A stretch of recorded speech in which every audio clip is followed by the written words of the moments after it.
Hi, welcome back to the Blind LP for Eagle Eye Mysteries in London. Without further ado, let's begin on the case of the illegal ivory. I hope I have all my voice back.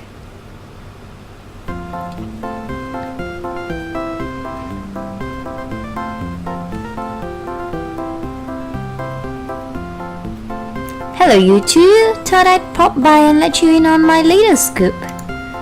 Great, what's going on?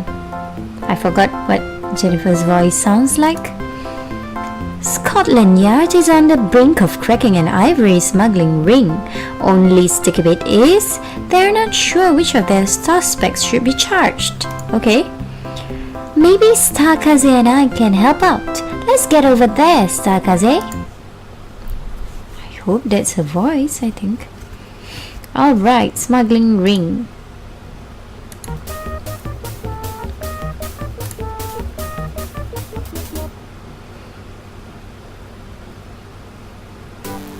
Well, Scotland Yard must be taking this case very seriously. Both Inspector Blodgers and Inspector Gage are on the case. I've never heard of Blodgers before. I guess we'll go for him. For the last 6 months, we've been investigating an ivory smuggling operation that works out of East Africa. The culprit has been purchasing pieces of illegal ivory from Kenya and other African nations for at least a year, then smuggling them into Britain to sell on the black market. We finally got a break on the case when an informer tipped us off that the smuggler would be bringing a shipment into Heathrow Airport yesterday. We carefully searched all the baggage coming into the airport that day and came up with 3 suspects. Unfortunately, each of them claims the ivory found in their luggage is legal. Oh goody. I'm convinced that one of them is lying. If we could catch him or her in a lie, we might be able to start a case that will put an end to this smuggling ring. So far, however, their stories seem to check out. The yacht would be really grateful for a bit of eagle eye help here. You've got it, Inspector. You've got it, Inspector. Starkaze and I are on the case. Let's go, Inspector Gage. I forgot his voice too. Britain and many other countries, including your United States, banned the import of ivory in 1989. That means that no one can bring ivory into the country at all. You see, most ivory comes from the tusks of elephants, so poachers were killing elephants by the hundreds just for their tusks. The laws against the ivory trade were made to protect the elephants so that they would not become endangered. You could probably find out more about ivory and elephants from the lads at the Natural History Museum and the London Zoo. Okay.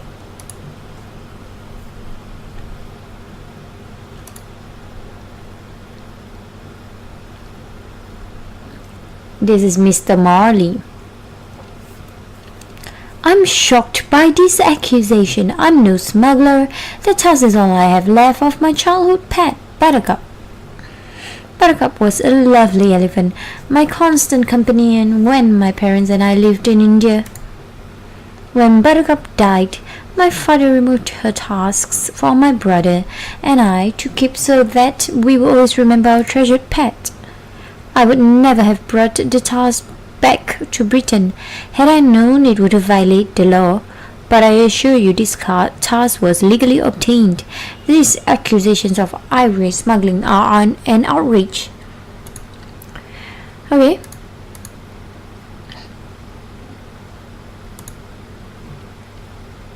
Four foot long. So Mr. Morley just now had a 4 foot long elephant tusk. I wonder what this part has to do with anything.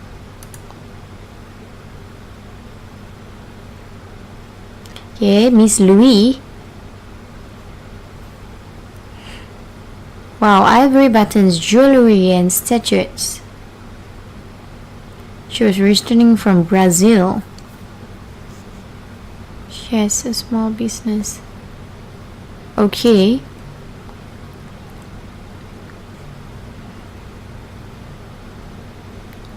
Contain. Wow. He was returning from a safari in Kenya. But sometimes the most obvious might not be the culprit. But who knows? Preposterous. Well, I never. Those knives were made for me by my old chum Professor Agreed. He's been experimenting with artificial ivory for years. Agreed created the ivory for those knife handles in his laboratory in Kenya. I forbid you to run tests on them. His formula must remain top secret until he can patent it. But that sounds suspicious. Of course I have ivory in my luggage. That's my trade. Vegetable ivory. What in the world is vegetable ivory? The items I sell to Mr. Flynn and at Covent Garden aren't made from any kind of animal. They're made from South American nuts. That's not illegal. I demand that you run tests to prove it. At least she insisted on tests. That sounds kind of reliable. That's a lot of places. Let's go to the furthest as usual. London Zoo.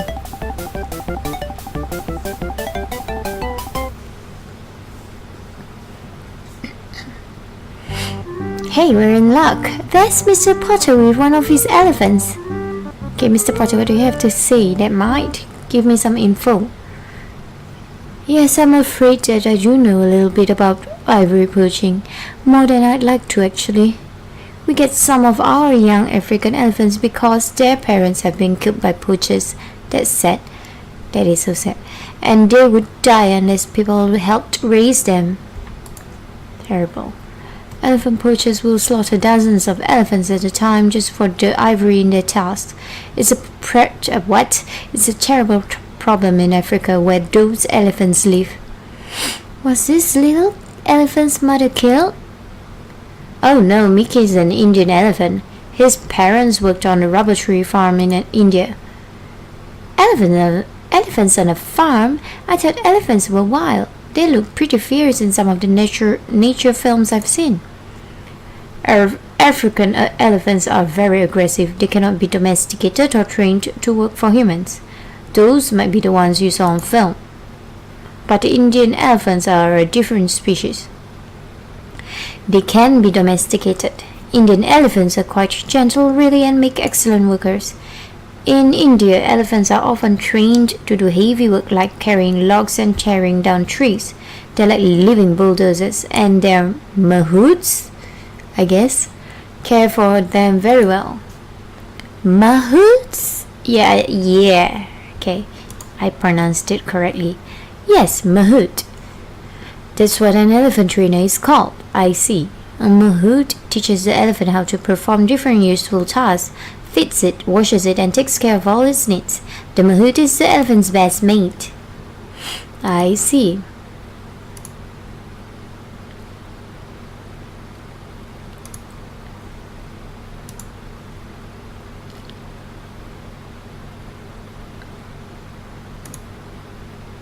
Covent Garden. That's where Miss Louis, was it, sells her stuff.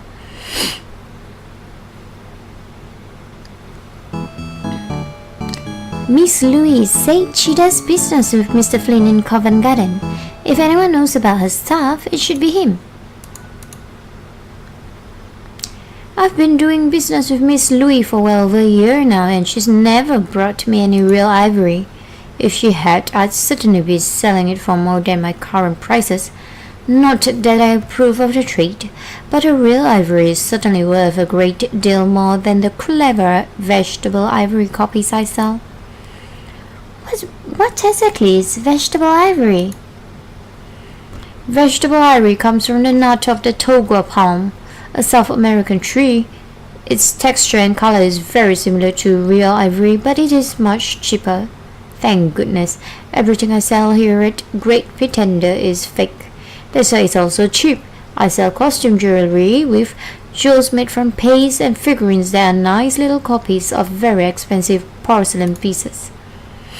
Everything I have is clearly marked as a copy. I wouldn't try to cheat anyone, but I'd never sell a bit of the real thing as a fake. That'd be daft. Correct.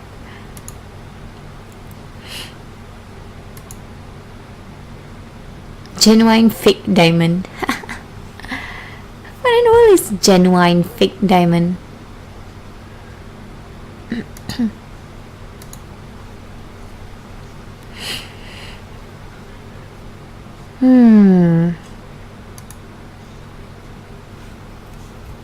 £5. Wow.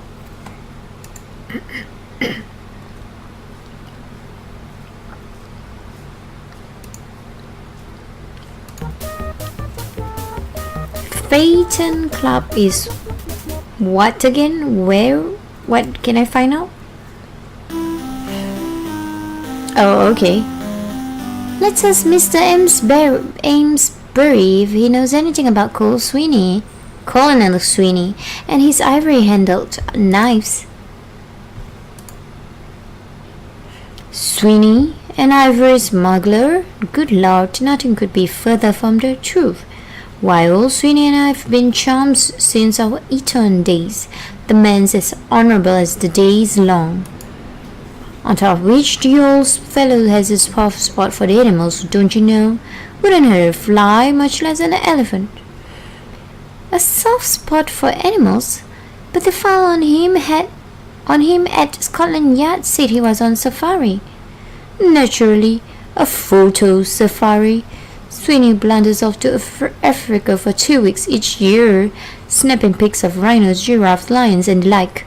Always comes back loaded with film and sunburnt as a crab. Okay, that's gonna be tough for me now.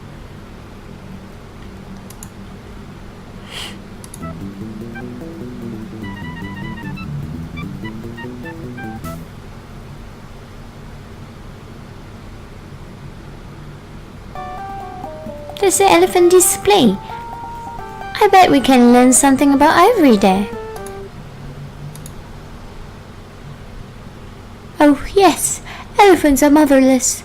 They're the largest living land animal, you know.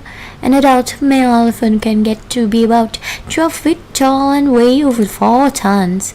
They're huge beasts, but they're really quite gentle and affectionate with their own kind.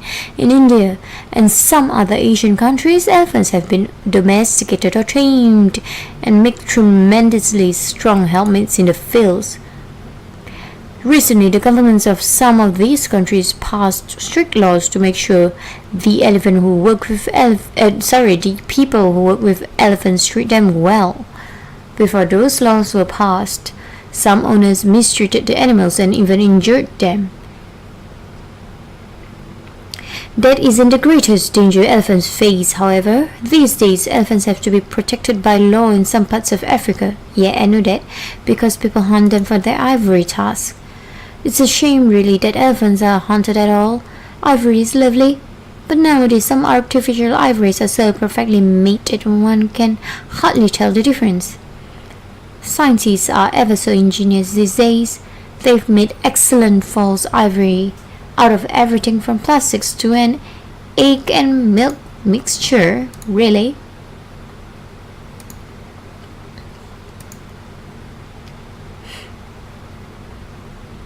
Their backs curve downward in the middle and they are larger than Indian elephants. Both male and female African elephants have long tusks. Curve upwards, okay? An African elephant's tusks first appear when the elephant is about 2 years old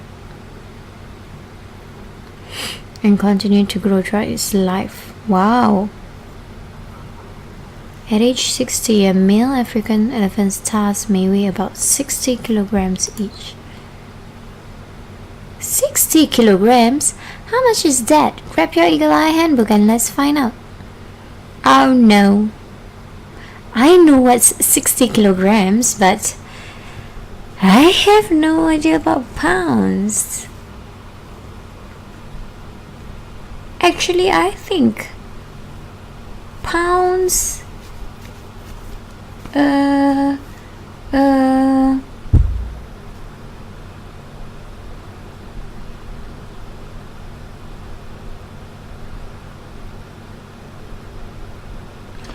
pounds weigh more than kilograms, right? In terms of, as in, if it's like 26 pounds,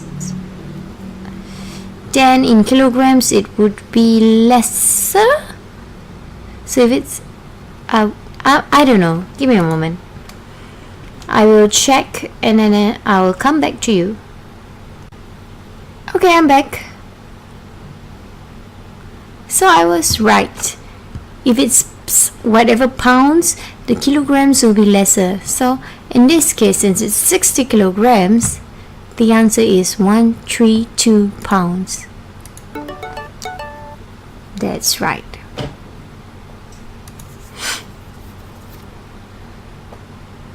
Indian elephants have smaller ears, high foreheads. Some male Indian elephants have tusks, but females do not. The front teeth of female Indian elephants. Okay, females do not. That guy who owned an elephant, his elephant, was it male or female? Buttercup.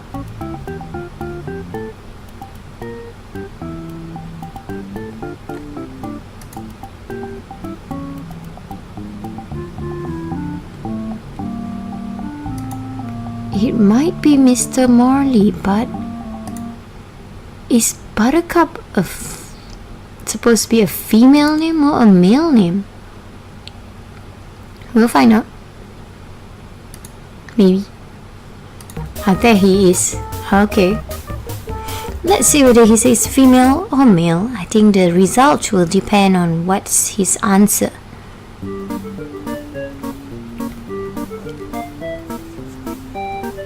These guys belong to the same cricket team as Mr. Morley, the Bloomsbury batsman. Maybe one of them can back up his story. Come on. Well, of course, old Snooty Morley. Known him since we were lads in India. His father and my father own a plantation in Punjab. Okay. Roaring great fun we had in those days, stalking tigers, exploring the old temple ruins, and messing about with the... What is that? With the pachyderms? Oh, pachyderms? Those are elephants, right? Indeed they are, scads of them. Great workers, you know, those pachyderms. I remember Snooty. That is, Mr. Morley had a great favorite among them. Buttercup was its name. Okay, so he calls Mr. Morley Snooty. She was a lovely old girl, Buttercup, gentle as a lamb. By gum, she was a strong one too. She could carry a tree trunk the size of a telephone pole in her trunk. Wow! As I recall, she was a prize worker on the plantation. Everyone was terribly sad when she died. It was not his pet.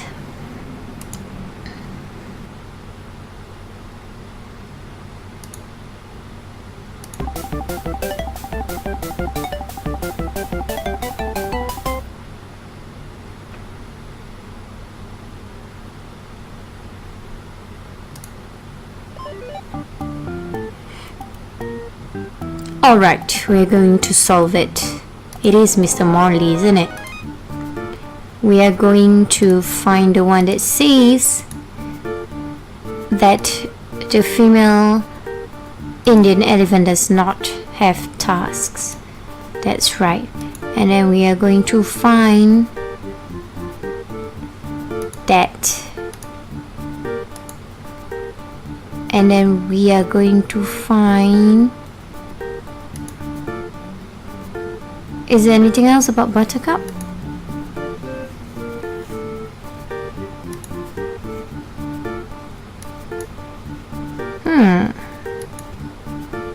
There's nothing else about Buttercup? Then we'll go for Mr. Morley. Mr. Morley says, right? Oh dear. Mr. Morley. Most ivory comes from elephant. Laws banning the import. I have no idea what else to put in.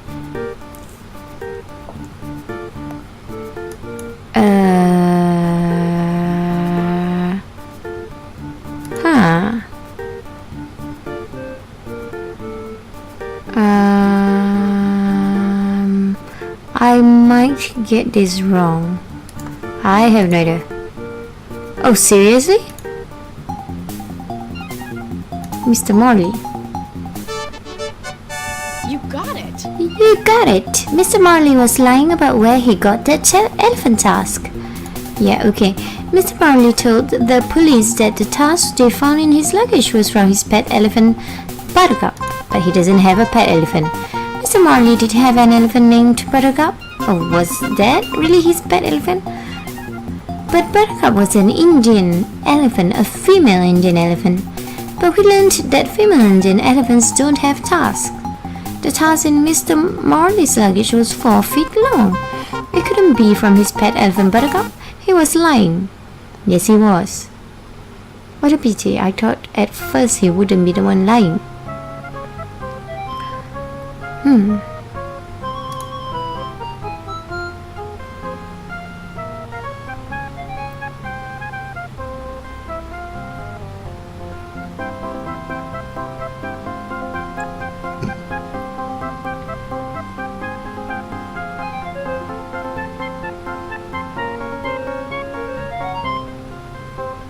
Okay. Or was it Jake in the picture? I see. Alright, so that's the end of this case, and in the next case, which I will probably start very soon, let's see. What is the next case? Okay, the next case is the case of the foiled fox hunt. So we will go on to that in the next episode. So thank you for watching and goodbye.